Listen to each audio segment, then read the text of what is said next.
Dans les villages, quand il y a des drames familiaux, on ne l'apprend que longtemps après, surtout quand la victime du drame a 24 ans et ne fait pas partie de votre génération. Vous vous rendez pas compte sur le moment que le fils un tel a disparu, vous ne posez pas de questions. La mobilité des jeunes est telle aujourd'hui que vous vous dites il a passé une saison à Paris ou à l'étranger. En fait, le fils un tel, en l'occurrence, est un garçon sensible, un peu trop, musicien. C'est comme ça que je l'ai connu d'ailleurs, il jouait très bien du piano aux fêtes du curé, et il s'appelle Julien. Alors un jour, l'an passé, ce Julien, qui habitait chez ses parents ici entre deux emplois un peu minables, car les surdoués sont par définition toujours un peu sous-employés.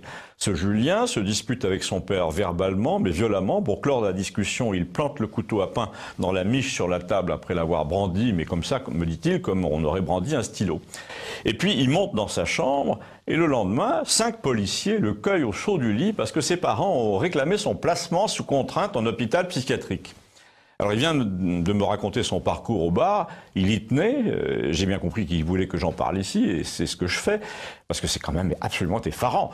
Au début du récit, j'ai pris la chose un peu à la légère, en pensant que le malentendu du placement en soins sur décision du représentant de l'État avait été dissipé en 48 heures, mais en fait le placement avait été prononcé pour une durée indéterminée. La fiche signalétique établie grâce aux renseignements fournis par la mère mentionnait que le jeune homme avait en plus des opinions de droite, comme en Union soviétique en 75, tout ça justifiait le recours aux médicaments qu'on vous force à avaler, car si vous êtes coléreux, musicien de génie et de droite, vous êtes forcément fou dans la France d'aujourd'hui. En fait, le coût des médicaments a préludé à toute espèce d'examen, de jugement. Ensuite, il a quand même été examiné et personne ne lui a trouvé une maladie mentale, mais figurez-vous que le préfet a signé pour réclamer une contre-expertise. Oui, comme s'il s'agissait, et dans ces cas-là, il s'agit très souvent, de justifier le placement initial pour éviter d'avoir à reconnaître que l'administration avait eu tort de se laisser influencer par l'entourage en enfermant ce jeune homme. Au passage, tout se passe comme si la moitié de l'activité d'un préfet consistait à rattraper les bavures de ses services pour faire bonne figure et être bien noté à Paris.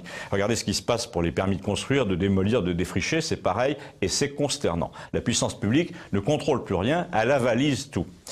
Et là, tiens, comme c'est bizarre, la deuxième expertise téléguidée par le préfet lui donne raison. Donc ses services n'ont pas démérité. Ouf, c'était ça l'essentiel. La vie de ce jeune homme est donc complètement piétinée depuis 6 mois. Mais ça n'a aucune importance. La seule chose importante, c'est d'avoir raison contre l'évidence. Et l'évidence, c'est qu'une poignée de lâches et de crétins ont laissé surchauffer la machine administrative. Ce pauvre Julien doit donc prendre ses médicaments sous peine d'être réinterné. On appelle ça l'injonction de soins.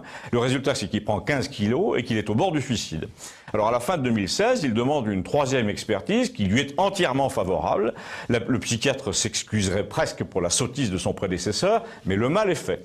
On a volé 1 an et demi de la vie de quelqu'un sur un coup de fil. On l'a obligé à avaler des neuroleptiques. On a essayé de couvrir ses erreurs, ses propres erreurs, en faisant infirmer une expertise favorable. En gros, le parquet a fait appel. Vous savez, quand on va libérer un innocent, il est fréquent que le parquet fasse appel.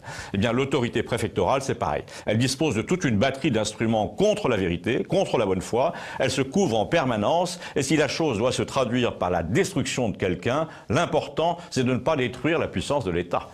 Généralement, dans l'histoire de France, l'État de droit, perd la partie régulièrement. Il redescend en 2e division tous les 50 à 60 ans. Mais là, faites le compte, on y est. Et dites-moi ce que ça vous inspire. Merci.